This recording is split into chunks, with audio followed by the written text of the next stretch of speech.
दोस्तों, क्या आपने कभी सोचा है कि आपके घर की लाइट सिर्फ एक स्विच नहीं बल्कि एक जायंट मैकेनिकल मशीन है जो पूरे देश में 3000 आरपीएम पर घूम रही है।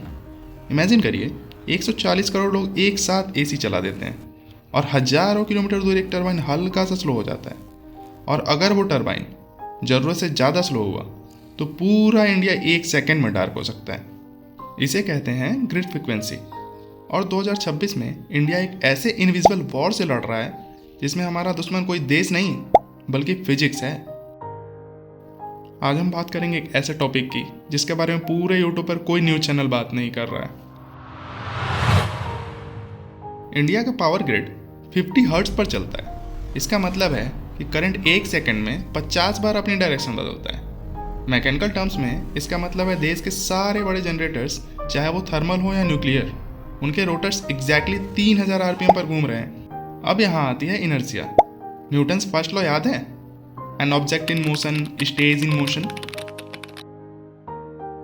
थर्मल प्लांट्स में जायंट स्टील रोटर्स होते हैं जिनका वजन 100 से 200 टन्स होता है। ये मैकेनिकल वेट हमारा सिक्योरिटी गार्ड है।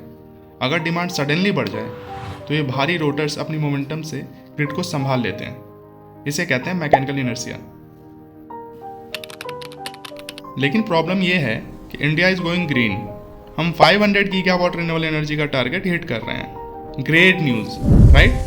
लेकिन मैं आपसे कहता हूँ कि आप गलत हैं। एक्चुअली होता यह है कि सोलर पैनल्स और विंड टर्बाइंस के पास वो भारी स्पिनिंग मास नहीं होता है। इनके पास जीरो इनर्शिया होती है। अब सोचिए, राजस्थान के ऊपर बादल आ जाए और वहाँ का सोलर आउटपुट सडनली ड्रॉप हो जाए तो क्या होगा? पुराने ज़माने में तो हम कोल प्लांट से बैकअप ले लेते थे, लेकिन अब ग्रिड में कोल कम और सोलर ज़्यादा है। अगर इनर्शिया कम है तो ग्रिड की फ्रीक्वेंसी इतनी फास्ट गिरेगी कि ऑटोमेटेड सिस्टम को रिएक्ट करने का टाइम ही नहीं मिलेगा। इसे इंजीनियर्स कहते हैं high rate of change of frequency.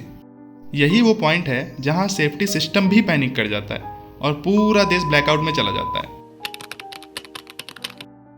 अब आप सोच रहे होंगे इसमें जियो पॉलिटिक्स कहाँ से आ गई, तो चलिए इस पॉइंट पे बात करते हैं। नेशनल इलेक्ट्रिसिटी पॉलिसी 2026 साफ कहती है कि हमारा ग्रिड अब सॉफ्टवेयर डिफाइन हो चुका है। हम सॉवरेन एआई और डिजिटल कंट्रोलर्स यूज़ कर रहे हैं अपने ग्रिड को स्टेबलाइज करने के लिए।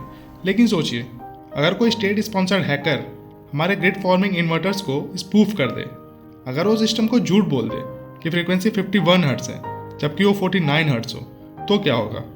हमारे टर्बाइन गवर्नर्स उल्टा रिएक्ट करेंगे। इसका रिजल्ट मशीन खुद को ही तोड़ देंगी। It is just like physical destruction without firing a single bullet. तो क्या हम हमेशा के लिए डार्क में रहेंगे? बिल्कुल नहीं। इंडियन इंजीनियर्स कमाल कर रहे हैं। हम लगा रहे हैं सिंक्रोनस कंडेंसर्स। ये ऐसी मशीन है जो बिजली प्रोड्यूस नहीं करती हैं, ये बस ग्रिड में फिजूल घूमती रहती हैं ताकि ग्रिड को मैकेनिकल वेट मिल सके। और अब आ गए हैं ग्रिड फॉर्मिंग इन्वर्टर्स। ये इन्वर्टर्स सिर्फ बिजली नहीं देते, ये वर्चुअल इनर्शिया क्रिएट करते हैं। ये फिजिक्स को धोखा देते हैं और ग्रिड को लगता है कि पीछे कोई भारी मशीन घूम रही है। सस्टेनेबिलिटी और सिक्योरिटी के बीच की यह जंग बहुत बारीकी से लड़ी जा रही है।